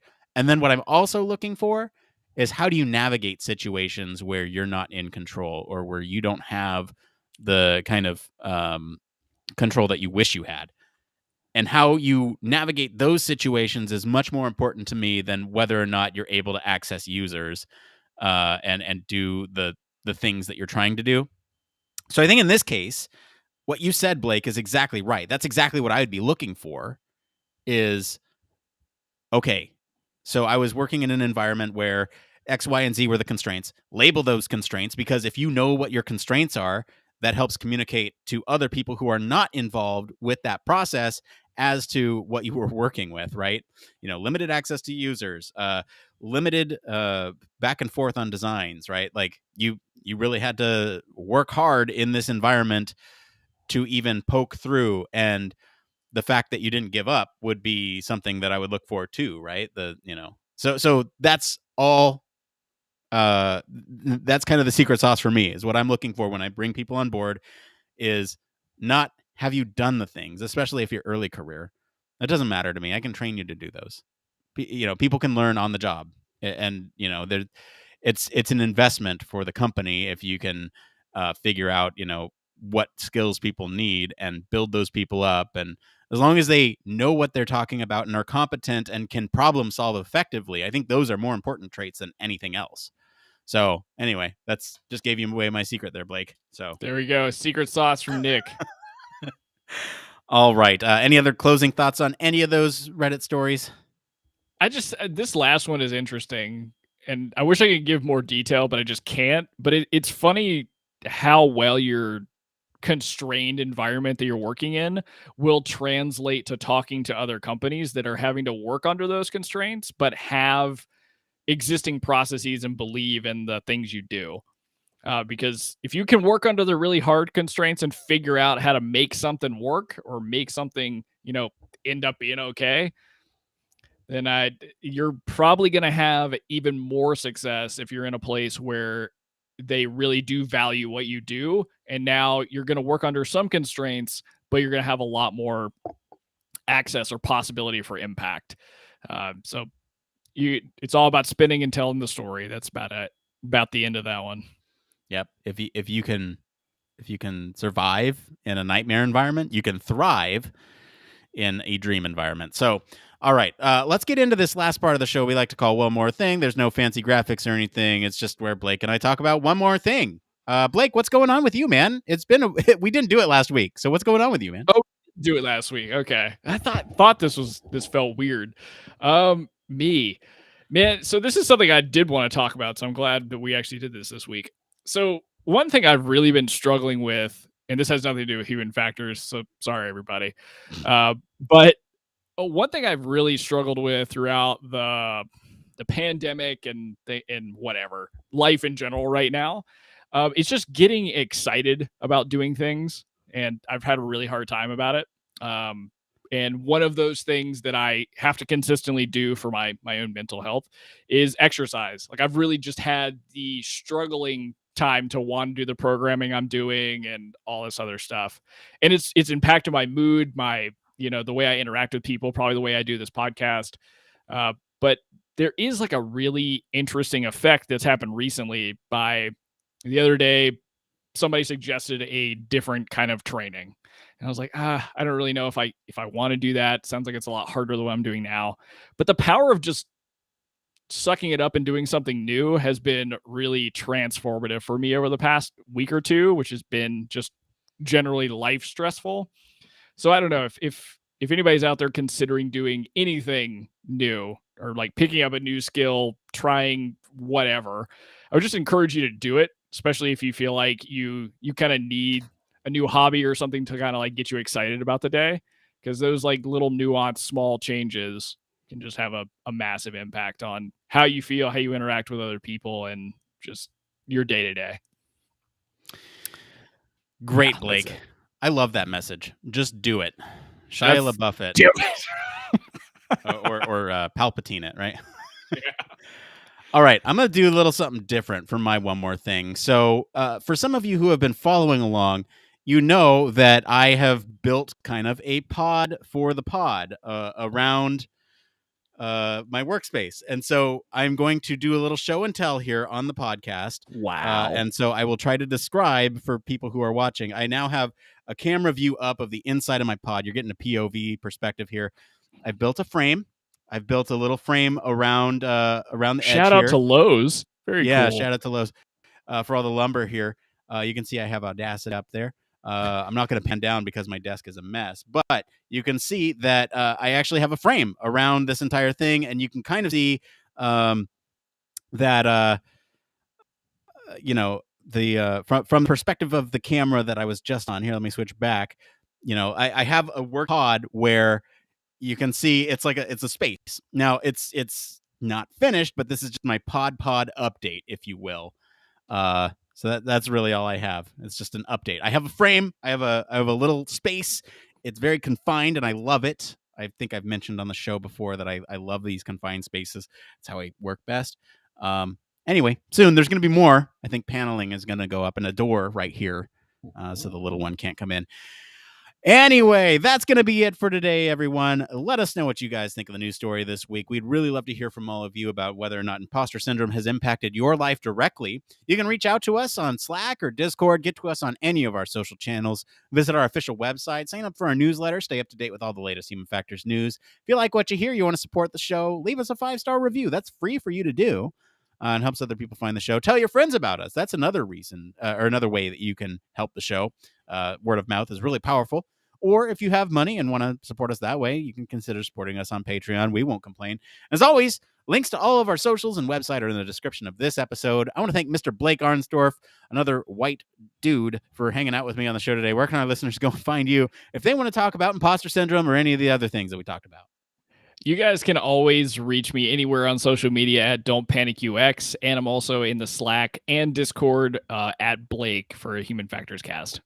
As for me, I've been your host, Nick Roome. You can find me streaming on Twitch on Mondays at 4 Pacific for office hours and across social media at Nick_Roome. Thanks again for tuning into Human Factors Cast. Until next time, it depends. All right, if you're watching with us on stream, stick around. We always got a little post show, even if it's just a little bit here. I do want to answer one question from the chat here. Kristen, does my company care about psych or engineering? That's a good question. I care more about, company as a whole, probably engineering, but, or coding or whatever. But personally, I care about competency. I care about somebody who has the skills necessary to accomplish the job. So I'm more focused on the role rather than the background, if that makes sense. If it turns out that background requires a little bit more engineering, right? If I need them to do, I don't know. I feel like the two are overlapping for sure, but can be very different. And in our field, I tend to look at them as very different. An engineering person might be able to write if we're talking about human factor psychology versus human factors engineering, I don't care. I don't know if you feel the same way, Blake, but I just don't care. I think, an engineering person might be able to write a requirement better than a psych person. Off the bat, anyway. Yeah, off the bat. But there's nothing that, training can't. I hate saying that on a Human Factors podcast. There's nothing that training can't fix. But I can work with somebody to be like, hey, this is how a requirement is supposed to be written. So I care more about skills, right? Do you know how to work with users? Do you know how to translate those results into actionable recommendations that then feed design? Do you know how to communicate with a multidisciplinary team of people who might not all be human factors people? Do you know how to basically communicate your findings effectively, like in form of reports or anything like that? Do you know how to handle the data effectively from anything that we might do? Do you know how to interact with users effectively? And I think that one is probably one of the more important ones, depending on the role. I think that's, if you can have a user-facing person, a person that is, I hate to say shy, but if you have somebody who is comfortable talking to people and getting answers or leaving those uncomfortable pauses when it's necessary, and, we're looking for somebody who, also can put kind of up their guard and say to the stakeholders or people who want to get more involved than they should get in user testing and say, no, you can't be here. You can watch, can't say anything. Basically, it's about personality, I think. And then that's just for one type of role. There are other types of roles. There are design roles. There are analysis roles. It just depends. Damn it. It You depends. did it. Right? You I did it. Oh man, there needs to be like some sort of splash graphic for every time that happens on the show. I know. I feel like. Hang on. I feel like we can totally do that though. The graphics. 110%. Anyway, I don't know. What's your experience with that, Blake? Yeah, I was about to say to give my unwarranted 2 cents. Yeah, it's warranted. Here's the deal. I got like 10,000 thoughts. I'll give you all of them because this is the post show. So one thing I found for me personally, this has nothing to do with my job title or my experience. I wish that I had gotten. Geez, I'm going to put my foot in my mouth a couple times here. I wish that I had taken the route of getting an engineering degree, like a human factors program that was in an engineering school, because that's personally where my interest is. Like there's a good friend of the show, good friend of mine, that I have not talked to in a while, and that's shameful. But Joe Ott, he's been on the show a couple times. He went to, gosh, I want to say it was Santa Clara. And his human factors education is through the industrial engineering school. There are just some things that I would have loved to have done in the industrial engineering school, because for those who don't know or haven't heard before, I come from an aviation engineering background. Like that's what I started off in college. I loved building aircraft and doing silly things like that. So I personally wish, just for the knowledge and some of the things that I'm finding myself doing, like building guitar pedals from scratch and other nonsense things that I like to do, that an engineering background might have been great for me professionally and personally. However, I would personally not trade my experience at Long Beach for anything, because my opinion is I'm the most prepared human factors engineer or human factors psychologist methods wise that I have come across in terms of programming from school. Like right out of the gate, you can do a lot of cool stuff because they really hammer those methods into you, and you get applied use of them through the lab, or you used to.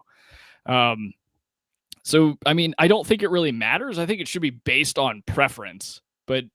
And Nick was telling you some things that I think are super important, and they don't get elevated to the level they need to be, because I think, again, this is just Blake ranting. I think psychology in general tends to set you up with a lot better soft skills than a lot of other disciplines. And those are so invaluable.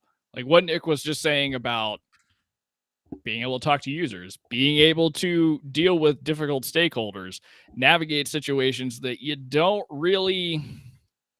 necessarily know how to do, and you have to do them in a graceful way. I feel like psychology set me up for a lot better of a way to be empathetic and be active listening, and then figure out how to problem solve on the fly. So I don't know. And last bit here, I think there is so much value in having different disciplines of people in the room on a project that I would rather hire not the same person as me, but like somebody with a completely different background that wanted to do human factors or wanted to build stuff or design things. Because my opinion, and this was really the crux of my pain with this whole brilliance concept and raw talent, is I do think that most of the things, certainly that I'm doing, you can learn to do. But like being able to deal with people and effectively be empathetic and deal with different tough situations and problem solve, that's the harder stuff to teach.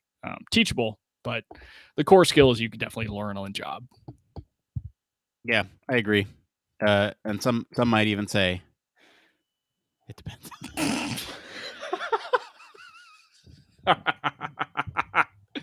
Just sitting on that one. That's so good. God. So good. I need to update that graphic.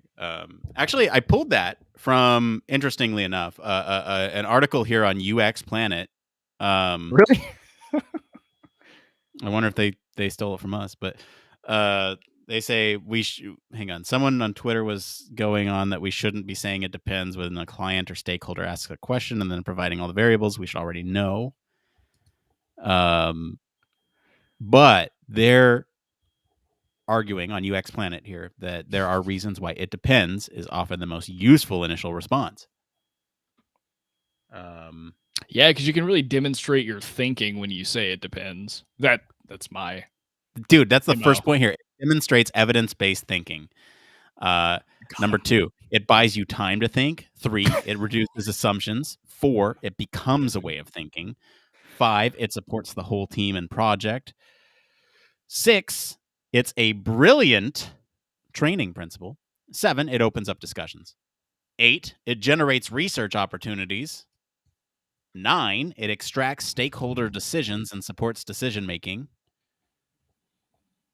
That's their spiel on it. So, I mean, they have a whole thing on it depends. I wonder if you Google like human factors, it depends if we're the first thing that shows up.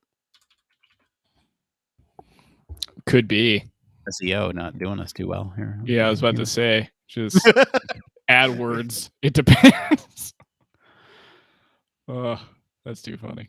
Yeah, we're not even on here. Human factors, it depends. We don't come up. We're nowhere to be found. We're not on the front page, at least. Ridiculous. One question that came up in the chat, I don't want to ignore it. Yeah. Kristen asks, so coming from Long Beach, how can I sell myself better to companies? That is a great question. What are you doing now is the first question back to you, because that usually means that there are other things we can do. The one hard point is the networking aspect of it. Like my first job, which was my first or third internship, was through somebody who was 3 years ahead of me in Long Beach. Talking about my first job. So that really helps if you know alumni. The other thing too that's interesting is I think Dr. Thomas Stribel still is active or does these things, but I recently saw like an email list that he has of job postings that come out. So getting handed to a alumni that way could be really useful for you. Yeah. And then again, it also comes down to the things that you want to do, tailoring your resume, but I really cannot stress enough the networking aspect of it. What are you doing networking wise? And have you had internships? Because I don't really know. And Kristen, are you a graduate student? Are you undergrad? Where are we at? Sorry, Nick, this turned into Blake asking chat 20,000 questions. Yeah, I know she's a graduate student, working in lots of labs. Grad. Okay. Yeah, for me, in terms of the networking aspect, the one thing that I tell everyone is go to HFES. And I know that's hard right now. Like we made the hard decision to not go to HFES this year because of Delta Plus, Lambda coming out here soon. And hopefully not Omega, but like with all the recommendations, it looks like we're in round 2 of the pandemic, especially with ICU capacity just filling up nationwide. Got it. And I know that's one of the it's one of the major complaints here about like pandemic related things is you can't network. There's no opportunities for internships. There's no a lot of people are struggling to hire or even are fearing leaving their own jobs, and so there's like this weird lack of openings everywhere, and it's tough to say just like throw an extra $2,000 on a trip to HFES in the middle of pandemic season. But oftentimes as a student, grad student, undergrad, there are like funds available for you from the school to go do those things, and it's a matter of like finding those resources, which is a pain in the ass, but it saves you some money.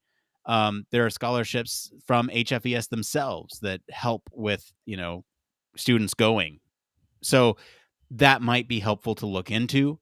And the reason why I suggest go to HFES is over any other conference is one, it's hyper focused on human factors and ergonomics. There's a job fair there, and a lot of recruiters and companies go to HFES with the sole purpose of hiring somebody straight out of school because they know, well, it's two reasons. So one, don't get yourself taken advantage of. They know that they can get you for a reasonable price. So, negotiate. But also they know that you're, if you're motivated enough to go to a conference, you're likely a good candidate. It kind of like weeds out people who can't go to those things, which is unfortunate. And the face-to-face stuff is really important, even through a mask. And it's at those events, and I'm struggling to talk about it right now because last year was virtual, and I didn't go to the year before because my son was born, and then so I haven't been to HIVS since 2018. Is that when we went? That was when we went. Holy cow! Yeah. So I haven't been since then. I mean, I did the virtual one last year, but actually, you know what? It's a little quiet in here. Let me pump up some music because this feels too serious, and I want it to be lighthearted. So serious. It sucks that going offers you such advantages, and it sucks that we're also in the middle of a pandemic that's impacting your ability to go. But beyond just the career fair, you meet so many people, and especially if you go to some of these talks or presentations or anything like that, you can actually sit down with somebody afterwards and be like, hey, that's some really cool work, and like, are you guys hiring? Or there's not a whole lot of industry people there, but like the big ones are Google, Facebook, Apple's there too. Like if you want to, Honeywell is there. I think Boeing's there. Like there's some really reputable companies there, Lockheed, that you can probably find somebody who's doing research that you find interesting. You show up to their talk. You have to get out of your comfort zone a little bit to get up and actually chat with them. But as a student, you have reason to. Like, oh, yeah, this is a topic that's very interesting to me. And then, do the whole conversation thing and work your way into, do you guys have any openings at your company? This sounds like something that I'd really like to work on. Like, where can I apply? If they remember your face and your name, that's gold. Like, that's huge. Yeah. I'd say proactive steps you can take now too is if you're optimizing or like building some sort of LinkedIn presence, that'll help. Because recruiters reaching out to you may be a really good opportunity right now. Oh God, it's crazy. Hang on, can I? There was another Reddit post that I glossed over because I didn't feel like it was appropriate for the show, but I feel like it's totally appropriate right now. So there's a person that on Reddit user experience said, the market's pretty crazy right now, huh? I just visited LinkedIn on a whim. I don't check often, and there's a recruiter messages as usual, but the remarkable part is how much everything is remote now. Shouldn't be too surprised within the past year of COVID, but it still feels pretty crazy seeing it in action. Love working from home, so it's heartening to see for me. My company is struggling to fill empty positions with talent right now. How y'all doing? Getting whiplash. So, this time last year, people were getting laid off. So it's making connections. It's also like a living resume almost. You can treat it like a living resume, but then there's it's also like posting content, making sure that your job, like the job title that you're seeking, you're using keywords to actually, in your like what you do section, that like recruiters will find you if they search for it. So if you just have like graduate student, nobody's gonna find you. If you have human factors researcher or UX researcher, you may get more hits. Right. And it is all about the kind of like search engine optimization of your resume, right? Like you can say, as some of these labs, be like lab research assistant. That is something that people look for, right? And so that's why when we bring people into the lab, the Human Factors Digital Media Lab, we call it a lab because we are developing things there. We also encourage members of the lab to pick a title that closely reflects what they're doing, that they think will be appropriate for some of these searches that help them find the jobs that they're looking for. Like we're not saying that we'll help you find the job, but or that selecting that title will be the the thing that puts you over the edge, but having those search terms associated with your name is going to be a huge boon for any recruiter that's looking through. Consultant, what do you think? Like, is consultant a good title? It's not descriptive enough. For me, it depends on like what you mean when you say consultant. Like if you're a human factors consultant, maybe. Would that be enough? Would you Blake, in your experience, would you hire a human factors consultant? I'm gonna do an unpopular opinion thing. If you look at my LinkedIn profile, it doesn't say human factors anywhere, because UX is a more popular title. My skill set is based in human factors. Now, of course, I have a weird kind of like way that I've gone about creating skills. But I would just try really focusing on what you actually want to do and then thinking about what's popular right now. I know it sounds stupid, but it's the reality of what you're kind of like hunting for. Because like I've got UX, design, and research in my title.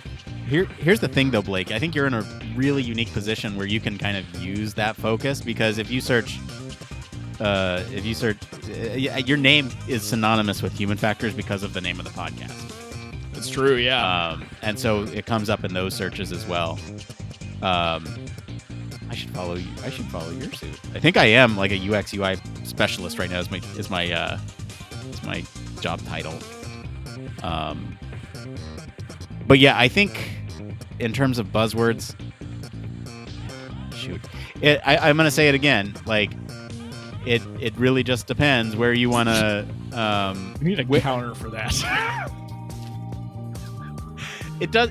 Okay, so here's the thing. It depends on which sector you want to go in. Do you want to go into like a tech company? Because then I would start focusing on UX related titles. Yeah. If you want to go into the defense industry, you might want to focus on human factors titles. If you want to go into if you want to work human factors in academia, I would stick with human factors. But ultimately, what is it that you want to do? That's the better thing to know the answer to, because that might help everybody guide you towards like, okay, who can you get connected with or whatever. And if you don't know, that's fine too. I will say there was a very clear idea of what I wanted to do, and it didn't work out that way at all. And it happens, right? Maybe someday it will. Maybe someday I'll get my hands back on VR research, but it's not there now. And at first I was really sad about that, and I was sad that I thought that there was opportunity for some of that VR research, in previous opportunities. But now I have a whole other skill set that I'm fortunate that I looked into, I guess, or got exposed to, because it opened me up to a whole different set of jobs. So I don't know how to answer that question, other than even if you don't know what you want to do, like, it's okay to generalize. Yeah, I knew what I wanted to do too, and I am nowhere close to it. So I don't know if sometimes it can help, but I mean, in Kristen's case, I'm a little more hopeful because it's UX in the medical field. Now, do you want to do like UX design, or do you want to do UX research? On top of that, are you interested in medical devices, or are you interested in like being an embedded hospital practitioner? I will say, One while we're big waiting, resume. Sorry, that's my bit.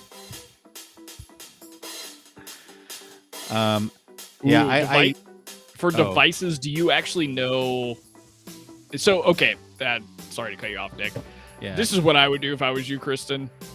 If you want to work in human factors or UX in medical devices, I would get really familiar with all of the FDA guidance that's related to human factors work for summative informative evaluations, and I would start making posts on LinkedIn about it.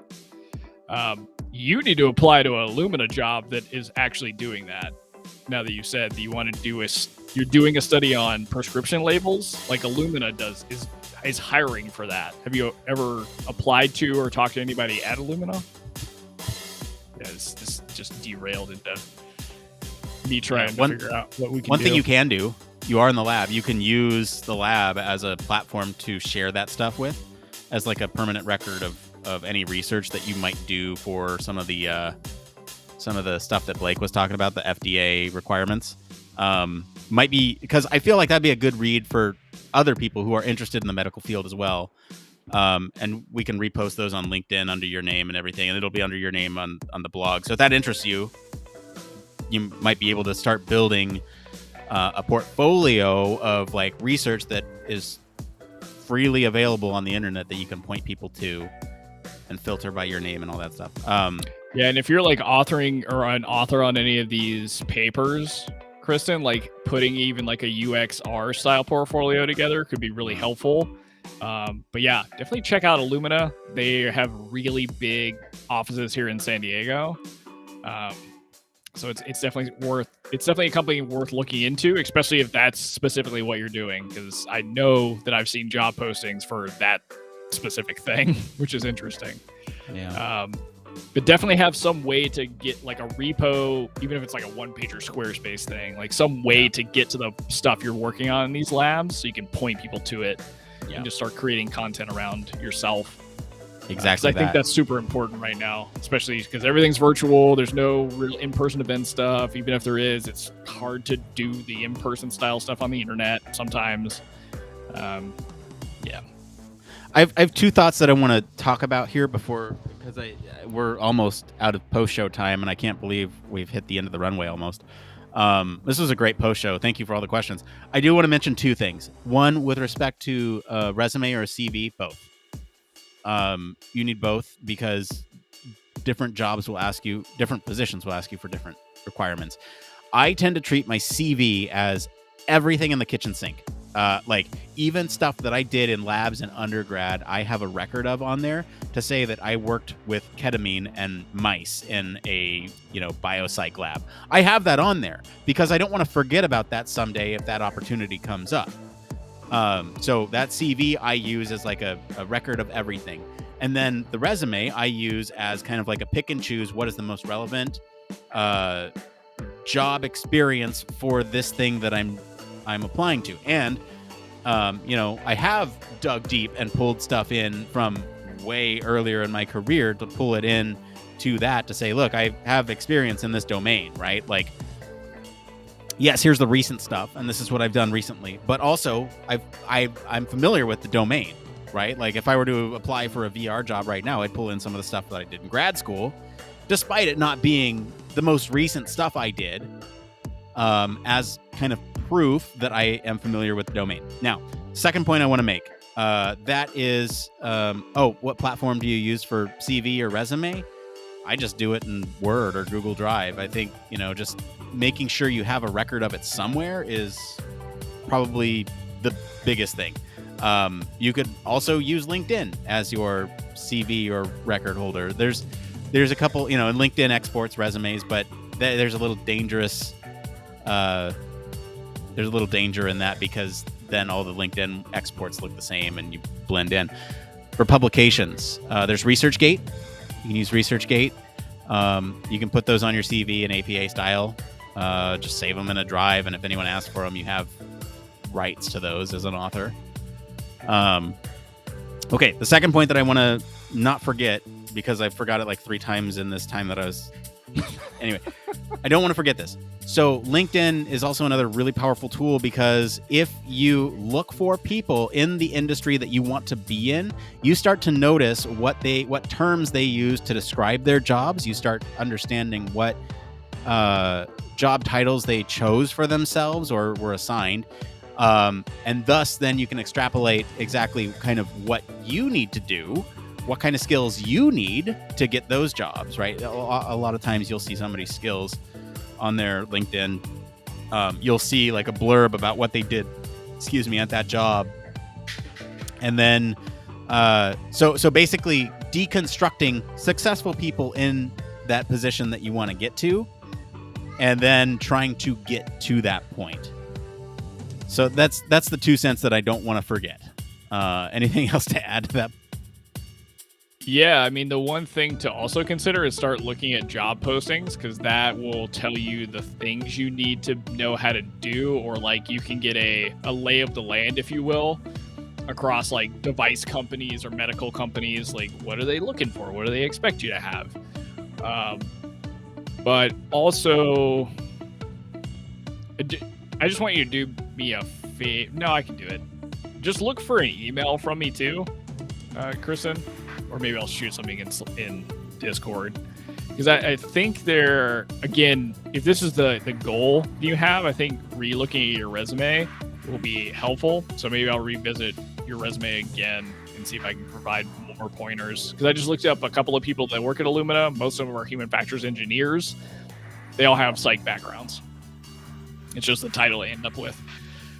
So it's a good standing to be in. Yeah, we'll be happy to answer any other questions offline, but we're going to take off. It's 6:30 now, so thank you if you've been hanging out with us. It's been a ton of fun. I think lots of great discussion tonight. So we'll be back next week with more stuff. Oh, you know what we didn't do? Yeah, we will be. Sorry, I was pausing because I realized that we didn't do last week or the week before. I don't think we didn't do a preview of like what's to come, what could possibly be. You know how we did like Nick's pick and Blake's pick before the big break that we took? No. Remember we talked about the news stories, like what could be next week? Oh, no, I don't remember, to be completely fair. It's been a while. All right, we're going to do it real quick. So up next week, we could potentially talk about the NYU AD researchers demonstrating the effectiveness of 3D visualization as a learning tool. So this is like, Iron Man or Star Wars holograms being used as a tool. You got the climate change report that we could talk about in terms of a human factors perspective. I'd like to bring Barry Kirby in for that, if we can. If that gets selected, we don't know, obviously, what we'll be talking about. Then... give me one moment and I'll pull up the other news stories that it could possibly be. From this week here, we're looking at... from this week, we got wireless soft scalp electronics and virtual reality system for motor imagery-based brain-machine interface. So they're basically using a VR system with a soft scalp electronics for BMIs. And then you have gender, personality, influences, use of interactive tools online, youth, pandemic, and a global mental health crisis. That's fun. And then problems in thinking and attention linked to COVID-19 infection. So plenty of fun stories to talk about. My pick is personally on the climate change report. I think there's a lot of interesting things that we can do for human factors with that. But that's my pick. Blake, what's yours? DCI is 110%. I'm so interested in how that all pans out in our lifetime. More and more stuff is fun to go over and pontificate about what's going to happen. Awesome. All right, everyone. Thanks for hanging out with us. We'll see you next week. I'll be back on Monday for office hours. And bye, everybody. Bye. Bye. Blake, send me those things that you need to send me. Yes.